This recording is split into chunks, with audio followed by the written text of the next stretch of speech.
आइए शुरू करते हैं न्यूज पथ पर सफर और सबसे पहले आपको दिखाते हैं ऐसी तस्वीरें जिनका जिक्र सरे रहा है। ये तस्वीरें सुर्खियों में भी है और सोशल मीडिया पर भी है। इनसे आपका बाखबर होना बेहद जरूरी है क्योंकि चौराहे पर इन्हीं की चर्चा है और चर्चा में कोहली की मथुरा यात्रा भी है। देखिए, पिछली बार आए थे विराट कोहली जी और अनुष्का जी जो क्रिकेट में होते। ऑस्ट्रेलियाई दौरे से लौटे विराट कोहली अपने परिवार के साथ वृंदावन पहुंचे, जहां उन्होंने प्रेमानंद जी महाराज के दर्शन किए और उनका आशीर्वाद लिया। इस मौके पर उनकी पत्नी अनुष्का और दोनों बच्चे भी मौजूद रहे। इन सभी ने वहां राधा केली कुंज में प्रेमानंद जी महाराज के साथ 35 मिनट तक समय बिताया। इस बातचीत के दौरान प्रेमानंद जी महाराज ने उन्हें जिंदगी के कुछ मंत्र दिए और कोहली को कहा कि वो जो कर रहे हैं वो भी एक सेवा ही है। हम साधना करके लोगों को प्रसन्नता दे रहे हैं, प्रसन्नता ही तो दे रहे हैं और ये पूरे भारत को प्रसन्नता एक खेल में देते हैं। अगर ये विजयी हुए तो हमारे पूरे भारत में पटाखे छुटाए जाते हैं, पूरे भारत में आनंद मनाया जाता है। क्या इनकी साधना नहीं है? ये भी तो इनकी साधना है। यदि उसे भगवत प्रीत्यर्थ कर देते हैं तो इनके साथ पूरा भारत जुड़ा हुआ है। अगर ये विजय को प्राप्त होते हैं तो अब बच्चा बच्चा भारत का आनंदित हो जाता है, तो इनकी साधना है। AIMIM नेता असदुद्दीन ओवैसी का उम्रा करने से जुड़ा एक वीडियो सोशल मीडिया पर वायरल हो गया। वो इसके लिए सऊदी अरब के मक्का मदीना पहुंचे हुए हैं। इस वीडियो में ओवैसी एहराम बांधे नजर आए। पवित्र एहराम के साथ एक मुस्लिम श्रद्धालु वहां ये तीर्थ यात्रा करता है।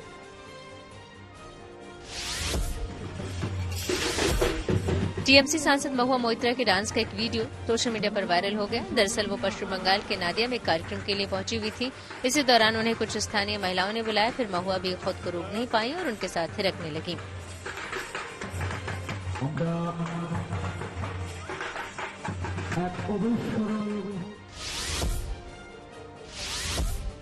यूपी के मुजफ्फरपुर में एक युवक को बाइक पर स्टंट करना महंगा पड़ गया। पुलिस ने आरोपी अकील को गिरफ्तार कर जेल भेज दिया।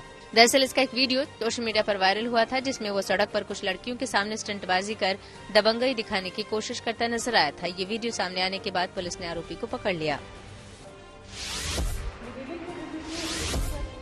प्रवासी भारतीय सम्मेलन के लिए ओडिशा के भुवनेश्वर पहुंचे एक 7 साल के बच्चे ने हिंदी में राम भजन गाया, जिसका वीडियो सोशल मीडिया पर वायरल हो गया।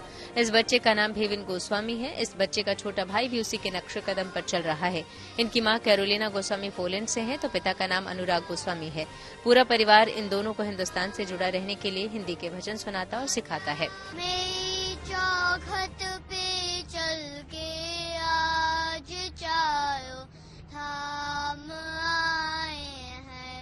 बजाओ ढोल स्वागत में मेघ आम आए हैं।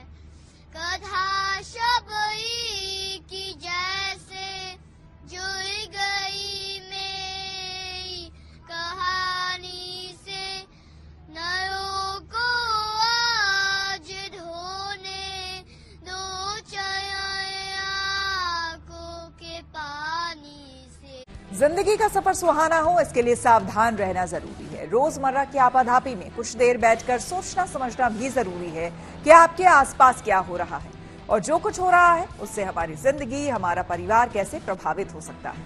इसलिए हॉर्न बजाकर बाखबर करने वाली खबर जरूरी होती है और आज की ये खबर हम सबकी जिंदगी से जुड़ी है। आजकल की बदलती लाइफस्टाइल में बालों का झड़ना कोई बड़ी बात नहीं। कंघी करते या फिर बाल धोते समय थोड़े बाल गिरते हैं, लेकिन टेंशन तब होती है जबकि बाल ज्यादा झड़ने लगते हैं। हालांकि बालों के झड़ने के कई अलग अलग कारण भी हो सकते हैं। हालांकि जब किसी के बाल एक बड़े हिस्से में गिरने लगे या फिर गंजेपन के स्पॉट्स दिखाई देने लगे तो परेशानी बढ़ सकती है। कुछ ऐसा ही महाराष्ट्र के बुल्ढाना में हुआ। यहाँ पिछले 3 दिनों में 40 से 50 लोग गंजेपन का शिकार हो गए। ऐसे में जरूरी है कि महाराष्ट्र से आई रहस्यमयी गंजेपन वाली बीमारी को लेकर खुद भी सतर्क हो जाएं और दूसरों को भी सावधान करने के लिए हॉर्न बजाएं।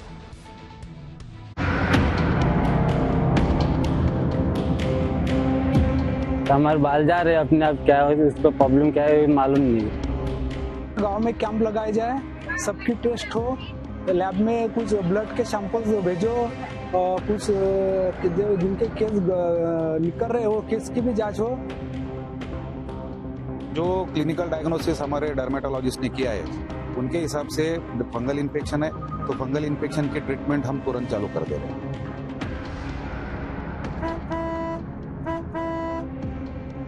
महाराष्ट्र के बुल्ढाना से आई ये तस्वीरें हैरान करने वाली है।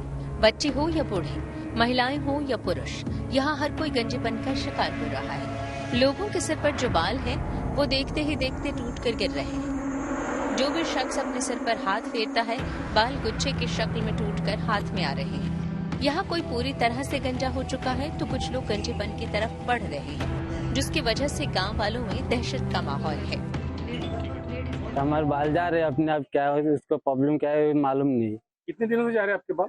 8-10 दिन हो गए। अच्छा, क्या मांगे प्रशासन से? कुछ नहीं, इसके लिए सरकार ने कुछ हमको बाल के लिए कुछ करने का है बस।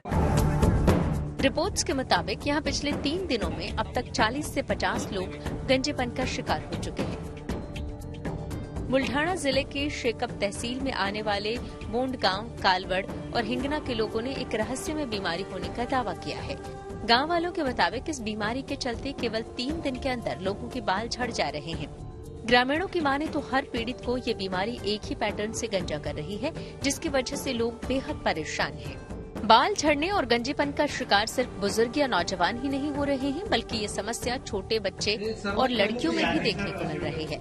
लेकिन हैरानी की बात यह है कि सिर्फ सिर ही नहीं बल्कि उनके हाथों और पैरों के बाल भी गिर रहे हैं। यहाँ तक कि डॉक्टर्स भी इसका कारण और इलाज नहीं तलाश पा रहे। महाराष्ट्र नहीं, पूरे भारत के अंदर फिलहाल बुल्ढाना जिले की काफी चर्चा हो रही है, क्योंकि बुल्ढाना जिले के अंदर कुछ गांव ऐसे सामने आए हैं जहां पर लोगों के बाल अचानक झड़ना शुरू हो गए हैं। हमारे साथ इस वक्त डीएचओ साहब मौजूद है, हम उनसे जानना चाहेंगे कि मामला आखिर क्या है। बताइए सर, ये एक्चुअल जो गांव है यहाँ पर बहुत से पेशेंट का कहना है कि उनके बाल झड़ रहे हैं, क्या कारण हो सकता है? हमें कल मालूमात चली, गांव में से 1-2 पेशेंट्स बुल्ढाना तक आए थे कि ज्यादा पेशेंट्स के यहाँ पे बाल झड़ रहे। तो हमने आज सुबह स्किन स्पेशलिस्ट और जो हमारे एपिडेमोलॉजिस्ट है उनको यहाँ पे भेजा और मालूमात की, उनका क्लिनिकल चेकअप किया। तो प्राइमा फेसी ये लगता है 99% क्लिनिकल डायग्नोसिस ये है कि इनको स्काल्प का फंगल इन्फेक्शन हुआ है। तो ये फंगल इन्फेक्शन की वजह से बाल झड़ रहे हैं। कुछ लोगों की हालत तो बेहद खराब है। वो सिर पर हाथ फेरते हैं और उनके बाल हाथ में आ जाते हैं। गांव के लोग ये समझ नहीं पा रहे हैं कि ये किस वजह से हो रहा है। बुल्ढाना के इन गांवों में फैली बीमारी आखिर कौन सी है, ये कोई नहीं बता पा रहा है। इस बीमारी में पहले दिन व्यक्ति के सर में खुजली होती है, फिर दूसरे दिन से बाल गिरने शुरू हो जाते हैं और तीसरे दिन मरीज गंजा हो जाता है। लिहाजा अब गांव के लोग इस रहस्यमय बीमारी को लेकर डरे हुए हैं। पिछले 10-12 दिनों से बाल झड़ने की समस्या चालू है मेरे गांव में। कितने लोगों को अभी तक ये बाधा हुई है? ये 30-35 लोगों को बाधा हुई है। क्या लगता है आपको, किस कारण ये ऐसा हो रहा है? ये तो अभी तक बता नहीं सकते किस कारण हो रहा है और डॉक्टर भी नहीं बोल पा रहे कि किस वजह से हो रहा। शैम्पू के वजह से, साबुन है या पानी है, अभी तक पता नहीं चला ये बीमारी के बारे में। बहुत से लोग जिनके बाल झड़ रहे हैं उन्होंने अपना सिर मुंडवा लिया है। हालात ऐसे हो चले हैं कि अधिकारियों को संभावित प्रदूषण के लिए स्थानीय वाटर सप्लाई की टेस्टिंग शुरू करनी पड़ी है। जांच टीम में शामिल एक स्किन स्पेशलिस्ट ने कहा कि 3 गांवों से एकत्र किए गए पानी के नमूने परीक्षण के लिए भेजे गए हैं। अभी जो पेशेंट आए हैं उनका एग्जामिनेशन करने के बाद हमको ये दिखाई दिया कि पेशेंट के स्काल के ऊपर कुछ लेजेंस है, जो स्केलिंग है, पैचेस है और ईचिंग का सबको कंप्लेंट है। ये सब चीज़ें मोस्टली टीनिया कैपिटिस, पिटारियासिस कैपिटिस, साथ में सेबोरिक डर्मेटाइटिस जैसे जो चीज़ें विंटर के सीजन में बढ़ते हैं, ये चीज़ें दिखाई दी है। अभी भी इसके साथ भी अपन ने कुछ जो यहाँ पे जो ड्रिंकिंग वाटर का सप्लाई होता है या उसके साथ जो भी रोज़ाना वाटर यूज़ होता है, वो वाटर के जो सैंपल्स है वो सब लैब भेजे हैं। इस बीमारी से पीड़ित ज्यादातर मरीज प्राइवेट अस्पतालों में अपना इलाज करा रहे हैं। फिलहाल डॉक्टर्स भी इसका सही इलाज नहीं बता पा रहे, लिहाजा गांव वालों को इसका कोई समाधान नजर नहीं आ रहा है। अभी तक 3 नहीं, मेरे पास जो रिपोर्ट आया 5 गांव में से पेशेंट रिपोर्ट हुए हैं। अभी तक 40-50 के आसपास वो फिगर गया है। पैची हेयर लॉस है। आप जो मीडिया में, पेपर्स में फोटो दिख रहे हैं कि कंप्लीट बाल्डनेस हुआ है, ऐसा नहीं है। पैची हेयर लॉस की वजह से लोग खुद ही उसको पूरा शेव करके ले रहे। तो पैची हेयर लॉस जो है वो फंगल इन्फेक्शन में ज्यादा होता है। कुछ लोगों का मानना है कि दूषित पानी या मिट्टी में मौजूद किसी विषैले पदार्थ के कारण ये समस्या हो सकती है। वहीं कुछ लोग इसे किसी तरह की मेडिकल प्रॉब्लम मान रहे हैं और गांव वाले इस अज्ञात बीमारी से काफी डरे हुए हैं। उन्हें डर है कि कहीं ये बीमारी और न फैल जाए। स्वास्थ्य विभाग की टीम गांव वालों से बात कर रही है और इस बीमारी के कारणों का पता लगाने की कोशिश कर रही है। फिलहाल अभी तक इस बीमारी का कोई कारण सामने नहीं आया है। मरीजों के क्या सैंपल लिए जाएंगे, जैसे पानी का कहा गया, पानी का सैंपल भेजा गया है, और मरीजों के जो यहाँ पर जो बादिस है उनके क्या सैंपल लेंगे आप? बेसिकली फंगल इन्फेक्शन पानी से ट्रांसमिट नहीं होता है। हम पानी इसीलिए इन्वेस्टिगेट कर रहे हैं कि उसमें अगर कुछ हेवी मेटल्स है तो हेवी मेटल्स बूस्ट अप करते हैं वो फंगल इन्फेक्शन को, तो वो इन्वेस्टिगेट करेंगे। और पूरे पेशेंट का स्किन सैंपल लेने की जरूरत नहीं है। एक 2-4 पेशेंट के हम स्किन सैंपल्स लेंगे और वो गवर्नमेंट मेडिकल कॉलेज अकोला को भेजेंगे। उसका माइक्रोस्कोपी करेंगे तो कंफर्मेशन हो जाएगा कि ये फंगल इन्फेक्शन है या और कुछ है। हालांकि आज के समय में बालों का झड़ना आम बात है। इसके कई कारण हो सकते हैं, जैसे कोई बीमारी, सर्जरी, शरीर में विटामिन मिनरल्स की कमी होना। लेकिन बुल्ढाना वालों की समस्या इन सब से बिल्कुल अलग है, क्योंकि स्वास्थ्य विभाग की टीम भी फिलहाल किसी नतीजे पर नहीं पहुंच पाई है कि आखिर यहाँ के लोगों के बाल इतनी तेजी से क्यों झड़ रहे हैं। ऐसे में जरूरी है कि महाराष्ट्र से आई रहस्यमय गंजेपन वाली बीमारी को लेकर खुद सतर्क हो जाएं और दूसरों को भी सावधान करने के लिए हॉर्न बजाएं। महाराष्ट्र के बुल्ढाना से जका खान के साथ bureau report, good news today. मानहानि मामले में पुणे की कोर्ट से राहुल गांधी को जमानत, वीडियो कॉन्फ्रेंसिंग से हुई पेशी। आइए सीधे आपको लिए चलते हैं न्यूज एक्सप्रेसवे पर, जहां देश भर की कुछ और जरूरी खबरें कर रही हैं आपका इंतजार। हाल ही में क्रिकेट से संन्यास लेने वाले आर अश्विन का हिंदी को लेकर दिया एक बयान विवादों में घिर गया। दरअसल वो चेन्नई में एक इंजीनियरिंग कॉलेज के कार्यक्रम में पहुंचे थे। इसी दौरान उन्होंने इंग्लिश, तमिल और हिंदी को लेकर छात्रों से सवाल पूछे। इसके बाद अश्विन ने कहा कि हिंदी हमारी राष्ट्रभाषा नहीं है, यह आधिकारिक भाषा है। अश्विन के इसी बयान को लेकर सोशल मीडिया पर अलग अलग प्रतिक्रियाएं सामने आ रही हैं। हिंदी ओके ಎಲ್ಲ சொல்லலாம் நினைச்சேன், அது நம்ம நேஷனல் லாங்குவேஜ் இல்ல, அது ஒரு அபிஷியல் லாங்குவேஜ் இல்ல। दिल्ली विधानसभा चुनाव को लेकर कांग्रेस ने एक शगुफा छोड़ा। दरअसल उसने जनता से वादा किया है कि अगर वो सत्ता में आई तो छठ महापर्व को राजधानी में महाकुंभ की तर्ज पर मनाया जाएगा। इसके साथ ही यमुना किनारे यहां इसका आयोजन होगा। इस घाट का नाम गायिका शारदा सिन्हा के नाम पर रखा जाएगा। माना जा रहा है कि कांग्रेस ने ये वादा राजधानी में पूर्वांचल वोट बैंक को ध्यान में रखते हुए किया है। अकाली दल की वर्किंग कमेटी ने सुखबीर सिंह बादल का इस्तीफा स्वीकार कर लिया। दरअसल चंडीगढ़ में पार्टी की एक बैठक हुई जिसमें यह फैसला हुआ। पिछले साल पार्टी के विरोधी धड़े ने सुखबीर बादल की शिकायत अकाल तख्त से की थी, जिसके बाद सुखबीर ने अकाली दल प्रधान का पद छोड़ दिया था। यूपी के सीएम योगी आदित्यनाथ ने प्रयागराज में महाकुंभ से पहले श्रद्धालुओं को कई सौगात दी। उन्होंने कुंभ के लिए 100 बसों को हरी झंडी दिखाई। इसके अलावा एक कैंटीन का भी उद्घाटन किया। इसका नाम मां की रसोई रखा गया है, जिसे नंदी सेवा संस्थान की ओर से चलाया जा रहा है।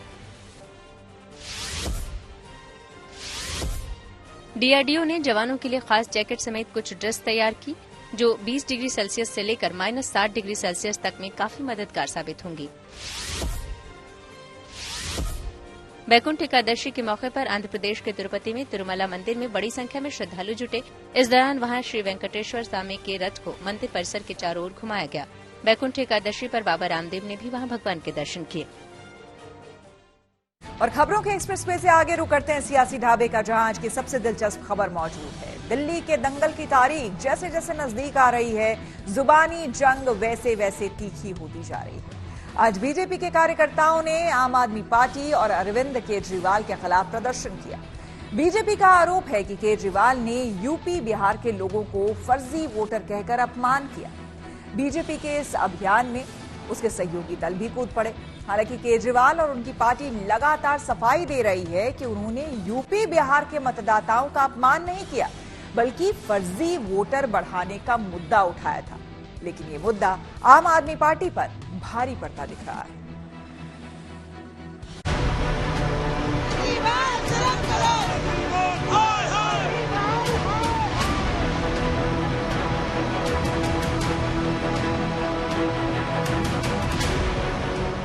अरविंद केजरीवाल के पूर्वांचलियों पर दिए बयान के बाद दिल्ली की सड़कों पर घमासान मचा है।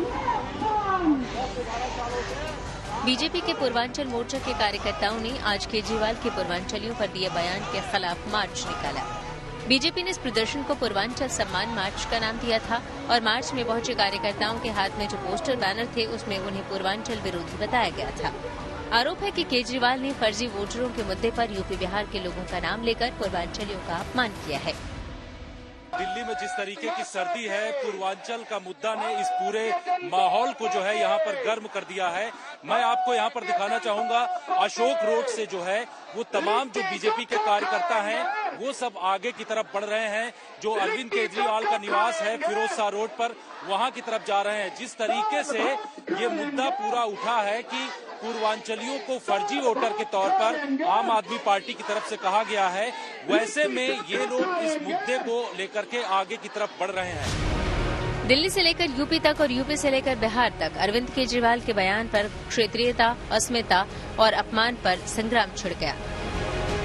केजरीवाल के बयान को बीजेपी ने लपक लिया है और केजरीवाल पर हमलावर है। जो पूर्वांचल के लोगों को, यूपी बिहार के लोगों को अरविंद केजरीवाल ने फर्जी कहने की जो हिम्मत करी, उसके विरोध में आज पूरा यूपी, बिहार, झारखंड का लोग, प्रवासी लोग अरविंद केजरीवाल के घर पे कड़ी आपत्ति दर्ज कराने के लिए प्रदर्शन हुआ। उत्तर प्रदेश, बिहार, झारखंड के लोग हैं आज इतनी पीड़ा महसूस कर रहे हैं कि जिन लोगों के बल पे अरविंद केजरीवाल 3 बार मुख्यमंत्री बने, आज उनको इतना फ्रस्ट्रेशन हो गया कि आज गाली देने पे उतारू हो गए। ये फर्जी जिस थाली में खाता है उसी में छेद करता है। खुद नमक हराम है। जिसने अन्ना हजारे को धोखा दिया, दिल्ली को धोखा दिया, ये बिहार, यूपी और पूर्वांचलियों को धोखा दिया, टेम्पो वाले को धोखा दिया, 3 व्हीलर वालों को धोखा दिया। ये धोखेबाज है, अपने बातों पे नहीं रहता। और बिहारियों को कह रहे हैं फर्जी, यूपी वालों को कह रहे हैं फर्जी, पूर्वांचलियों को कह रहे हैं फर्जी। फर्जी वोट, यही फर्जी वोटर केजरीवाल जी आपको मुख्यमंत्री बनाया था। बीजेपी के सहयोगी दलों एलजेपी और जेडीयू ने भी पूर्वांचल के मुद्दे पर केजरीवाल को घेरा है। कैसी सोच है? आप दिल्ली की राजधानी के पूर्व मुख्यमंत्री आप रह चुके हैं और इस तरीके से पूर्वांचल और बिहार के लोगों के बारे में आप सोच सकते हैं? और ये वही लोग हैं जिनके पास आप जाइएगा और इनके समर्थन से आप मुख्यमंत्री बनते हैं और इनको आप लोग फर्जी कह रहे हैं। इस बात को कोई बिहारी, कोई पूर्वांचल का कतई बर्दाश्त नहीं करेगा कि इतना बड़ा आरोप लगा देना कि ये लोग फर्जी लोग होते हैं और इनकी वजह से बोगस चुनाव होता है। किस तरीके की सोच है? क्या ड्यूअल सिटीजनशिप लाना चाह रहे हैं? उनके चेहरे से नकाब उतर गया है और वो हताशा में इस तरह का बयान दे रहे हैं क्योंकि उनको मालूम है कि इस बार वो चुनाव हार रहे हैं। दिल्ली कोई अरविंद केजरीवाल जी की जागीर नहीं है। दिल्ली इस देश की राजधानी है। बिहार और यूपी के लोग अपने सम्मान और स्वाभिमान के साथ जीते हैं और अरविंद केजरीवाल ने इस तरह का बयान देके किया है, उनको उस बार पता चलेगा। केजरीवाल की किरकिरी होते देख कांग्रेस ने भी इस मुद्दे पर उनके खिलाफ मोर्चा खोल दिया और कहा कि पूर्वांचलियों को फर्जी कहना दुखद है। मुझे इस बात का खेद है कि दिल्ली को बनाने वाले वो पूर्वांचली भाई और बहन जिन्होंने इस दिल्ली को एक एक ईंट लगाकर जोड़ा है और बनाया है, उनको अगर कोई व्यक्ति फर्जी कहता है तो ये दुखद है। क्योंकि हमारे जो पूर्वांचली भाई बहन है वो यहाँ पर अपनी रोजी रोटी और एक इज्जत की जिंदगी जीने के लिए यहाँ पर आते हैं। केजरीवाल कहते रह गए कि उन्होंने यूपी बिहार वालों का अपमान नहीं किया। केजरीवाल की पार्टी सफाई देती रह गई कि मामला फर्जी वोट का था, मगर सारी सफाई अब तक किसी काम नहीं आई। जितना काम आम आदमी पार्टी ने जितने एमएलए पूर्वांचल समाज से बनाए, आप देख लो जितनी टिकटें हम देते हैं और जितनी टिकटें ये देते हैं। पूर्वांचल से जितने लोग आते हैं वो कच्ची कॉलोनियों में रहते हैं। कच्ची कॉलोनियों के अंदर 2014 के पहले जीना मुश्किल था। कच्ची कॉलोनियों में 90% से ज्यादा लोग पूर्वांचली रहते हैं। मैं भारतीय जनता पार्टी से पूछना चाहता हूं, 10 साल के अंदर आपने कच्ची कॉलोनियों के लिए क्या किया?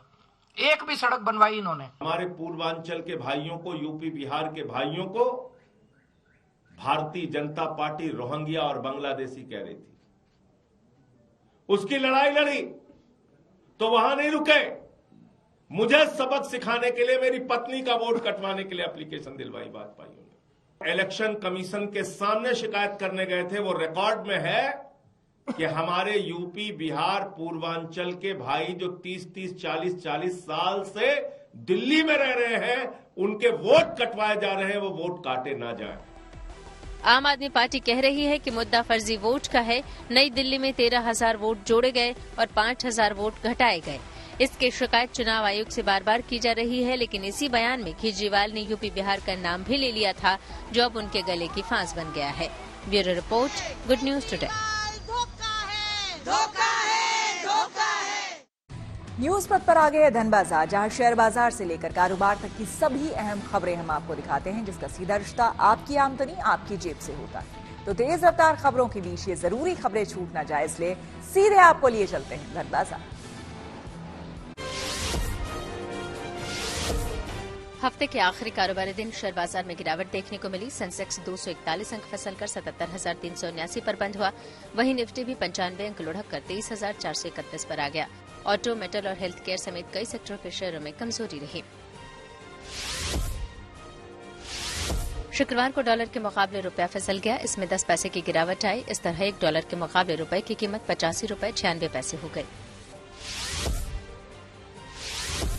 उद्योग जगत से अच्छी खबर आई। औद्योगिक उत्पादन दर नवंबर में 5.2% रही, जो कि 6 महीनों में सबसे ज्यादा है, जबकि एक साल पहले 2023 में इसी दौरान ये 2.5% दर्ज की गई थी। वहीं अक्टूबर 2024 में 3.5% रही थी। टाटा मोटर्स ने अपनी पॉपुलर एसयूवी नेक्सन का 2025 वर्जन लॉन्च कर दिया। कंपनी ने इसके फीचर्स और वेरिएंट्स में कई बदलाव किए हैं। टाटा मोटर्स ने अपने इस अपडेटेड एसयूवी को 2 नए रंगों और 3 वेरिएंट्स में लॉन्च किया है। इसकी कीमत करीब 8 लाख रुपए है। न्यूज पथ के सफर में अब सोशल अड्डा का रुख करते हैं, जहां आज बात होगी वर्क लाइफ बैलेंस और मेंटल हेल्थ को लेकर चर्चा में आए एल&टी के चेयरमैन एसएन सुब्रमण्यम के बयान की, जिन्होंने कर्मचारियों को सप्ताह में 90 घंटे काम करने की सलाह दी है। एक इंटरव्यू में जब सुब्रमण्यम से ये पूछा गया कि उनकी कंपनी भारत के बिजनेस वर्ल्ड का चेहरा है, फिर भी वो एल&टी में कर्मचारियों से शनिवार को भी क्यों काम करवा रहे हैं, इसके जवाब में चेयरमैन ने कहा कि उन्हें इस बात का अफसोस है कि वे रविवार के दिन अपने कर्मचारियों को ऑफिस नहीं बुला पा रहे।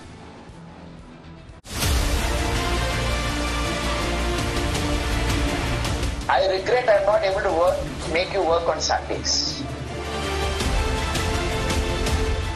जिस हिंदुस्तान में काम के घंटे दुनिया के तमाम देशों के मुकाबले ज्यादा हों और कर्मचारियों और कामगारों की पगार बाकी तमाम मुल्कों के मुकाबले कम हो, उस देश में किसी कंपनी के चेयरमैन का 90 घंटे काम करने की सलाह देना लोगों को चुभना ही था, तो चुभ गया।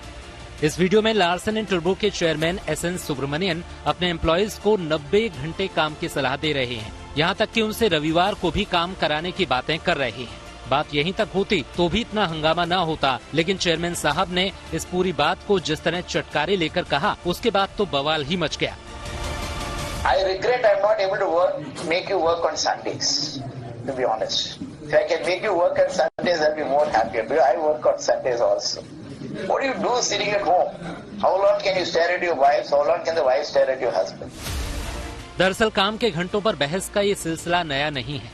इससे पहले इन्फोसिस के चेयरमैन नारायण मूर्ति भी हफ्ते में 70 घंटे काम करने की सलाह दे चुके हैं, लेकिन लार्सन एंड टुब्रो के चेयरमैन तो इससे भी 4 कदम आगे निकल गए। लोगों को एसएन सुब्रमण्यन की 90 घंटे काम की सलाह इतनी नागवार गुजरी कि उनके खिलाफ सोशल मीडिया पर लोगों ने मोर्चा खोल दिया। यही नहीं, घर में पत्नी को घूरने वाली बात पर तो अभिनेत्री दीपिका पादुकोण और पूर्व बैडमिंटन खिलाड़ी ज्वाला गुट्टा तक ने उन्हें आड़े हाथों ले लिया। दीपिका ने एक पत्रकार की पोस्ट पर कमेंट करते हुए लिखा कि ऊंचे पदों पर बैठे लोगों के मुंह से इस तरह का बयान सुनना चौंकाने वाला है। मेंटल हेल्थ मायने रखता है। यही नहीं, पूर्व बैडमिंटन खिलाड़ी ज्वाला गुट्टा ने भी एसएन सुब्रमण्यन की इस सोच पर नाराजगी जाहिर की और लिखा कि ये दुखद है और कभी कभी अविश्वसनीय कि ऐसे शिक्षित और बड़े संगठनों के ऊंचे पदों पर बैठे लोग मेंटल हेल्थ और मेंटल आराम को सीरियसली नहीं ले रहे और महिलाओं के लिए द्वेषपूर्ण बयान दे रहे हैं और खुद को इतने खुले तौर पर उजागर कर रहे हैं। ये निराशाजनक और डरावना है। काम के घंटों पर एसएन सुब्रमण्यन के बयान पर मचे हंगामे के बाद अब उनकी कंपनी की भी सफाई सामने आ गई है। एक तरह से कंपनी ने एसएन सुब्रमण्यन के बयान का बचाव किया और कंपनी की ओर से कहा गया कि एल&टी में राष्ट्र निर्माण हमारे जनादेश का मूल है। हमारा मानना है कि अगले 10 साल भारत के हैं, जिनसे देश के विकास को आगे बढ़ाने और विकसित राष्ट्र बनाने के लिए साथ काम करने की जरूरत है। हमारे चेयरमैन की तरफ से दिया गया बयान इसी एम्बिशन को दर्शाता है।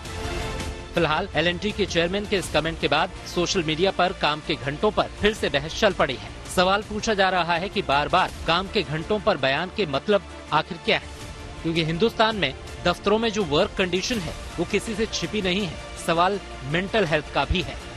तमाम रिसर्च बताती हैं कि अगर हफ्ते में कोई व्यक्ति 50 घंटे से ज्यादा काम कर रहा है तो तय है कि उसकी प्रोडक्टिविटी कम होने लगेगी। यही नहीं, रिसर्च तो ये भी कहती है कि अगर काम के ये घंटे 55 घंटे से ज्यादा होते हैं तो फिर प्रोडक्टिविटी काफी कम हो जाती है। रिसर्च में ये भी सामने आ चुका है कि हफ्ते में कम से कम एक दिन छुट्टी नहीं मिलने से भी प्रोडक्टिविटी पर असर पड़ता है। इसी रिसर्च में ये बात भी कही गई है कि दिन में 5 घंटे काम करना ज्यादा फायदेमंद है, क्योंकि किसी भी व्यक्ति की 5 घंटे सबसे ज्यादा प्रोडक्टिविटी होती है। तमाम रिसर्च ये बताती हैं कि ज्यादा काम का मतलब ज्यादा थकान है।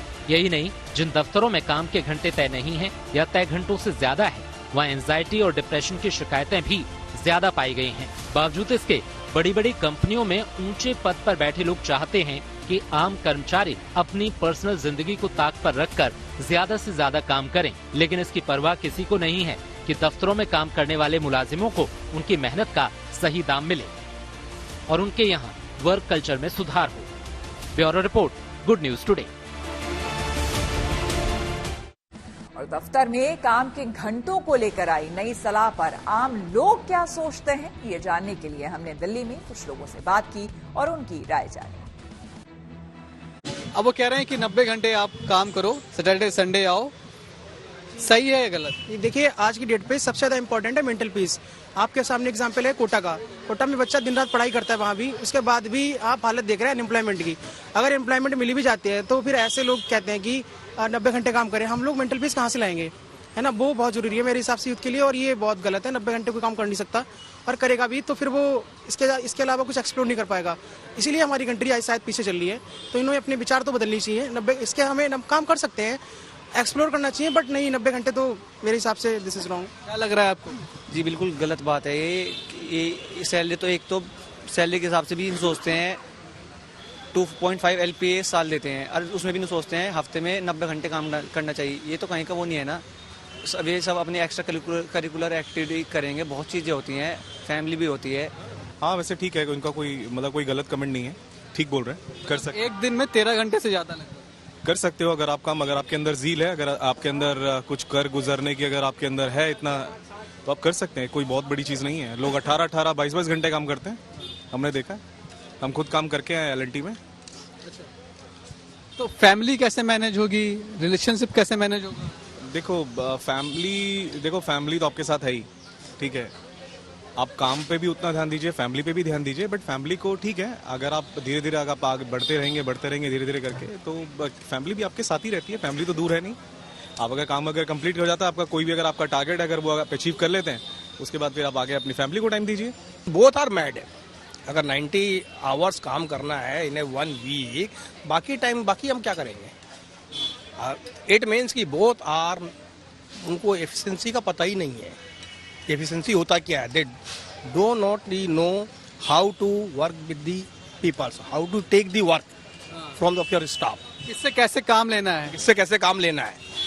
Money is not matter. उनके पास पैसा बहुत है, पैसा बना लिया है, but money is not matter. Money का मतलब ये नहीं है कि आप बहुत सक्सेस है। Money is not parameter. आपको किससे कैसे काम लेना है आपको पता ही नहीं है। तो first you learn how to take the work from the employees. भाई वो ओनर है, वो कह सकते हैं, वो 100 घंटे भी कह सकते हैं। एम्प्लॉय के ऊपर होनी चाहिए ना। एम्प्लॉय को जितनी सैलरी दोगे उतने तो काम करेगा वो। अगर तुम ज्यादा सैलरी दोगे तो एम्प्लॉय तो ज्यादा भी काम करेगा। अगर आपको ऐसी कोई कंपनी ने जो 90 घंटे काम कराए और सैलरी ट्रिपल कर दे, आप करोगे? और क्या करेंगे, क्यों नहीं करेंगे। और क्या, सैलरी मेन है। सैलरी ज्यादा दोगे तो काम भी ज्यादा मिलेगा। जितनी सैलरी उतना काम। वो तो ओनर है, वो तो कह सकते हैं, वो तो कहेंगे 2000 घंटे काम करो। उनका कहने से क्या। IIT कानपुर ने बनाया खास डिवाइस। टेक्नोलॉजी से जुड़ी ऐसी जरूरी खबरों को जानने समझने के लिए आइए चले डिजिटल गली। पीआईबी यानी सूचना और प्रसारण मंत्रालय की टीम ने फ्री रिचार्ज के नाम से हो रही धोखाधड़ी को लेकर लोगों को अलर्ट किया। दरअसल पीआईबी ने बताया कि भारत सरकार के नाम पर प्रधानमंत्री फ्री रिचार्ज योजना को लेकर अफवाह फैल रही है, लेकिन सरकार ऐसी कोई योजना नहीं चला रही, लिहाजा लोगों को ऐसी धोखाधड़ी से बचने की सलाह दी गई। रिलायंस जियो ने 5.5G सेवा लॉन्च की। इसे 5G नेटवर्क का बेहतर वर्जन भी कहा जाता है। इस अपग्रेड के साथ यूजर्स को बेहतर नेटवर्क मिलेगा। भारत में ये सेवा देने वाली रिलायंस जियो पहली कंपनी है। आईआईटी कानपुर में ब्रेन स्ट्रोक मरीजों के लिए खास डिवाइस बनाया गया। दावा है कि ये डिवाइस मरीज की रिकवरी को सरल और तेज बनाएगा। मैकेनिकल डिपार्टमेंट की ओर से तैयार इस डिवाइस का नाम ब्रेन कंट्रोल इंटरफेस रखा गया है। कहा जा रहा है कि इस डिवाइस का भारत और यूके में सफल ट्रायल हो चुका है। इसमें 1 साल से ज्यादा समय से स्ट्रोक से प्रभावित मरीजों ने तेजी से सुधार दिखाया है। जल्द ही ये डिवाइस बाजार में आ जाएगी। दावा है कि इससे मरीज बगैर फिजियोथेरेपिस्ट के इलाज करवा सकेंगे। और आइए अब रुक करते हैं प्रगति मार्ग का, जहां ऐसी खबरें हैं जो कि देश की तरक्की, प्रगति और लोगों की काबिलियत दिखाती है।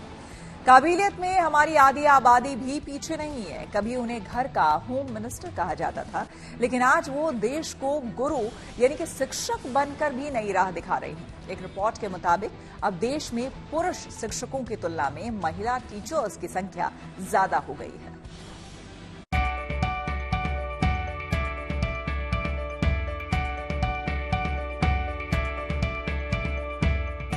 पढ़ने में ही नहीं, पढ़ाने में भी पुरुषों से आगे है महिलाएं। ये हम नहीं, आंकड़े कहते हैं। UDISC प्लस यानी unified district information system for education plus की साल 2023-24 की रिपोर्ट में ये बात सामने आई है कि देश के सभी स्कूलों में, चाहे वो प्राइवेट हो या सरकारी, महिला शिक्षकों की संख्या बढ़ी है। महिला शिक्षकों की संख्या पहली बार पुरुषों से ज्यादा यानी 53.3% हो गई है। देश में करीब 98 लाख टीचर्स हैं, जिनमें से 52,03,000 फीमेल टीचर्स हैं।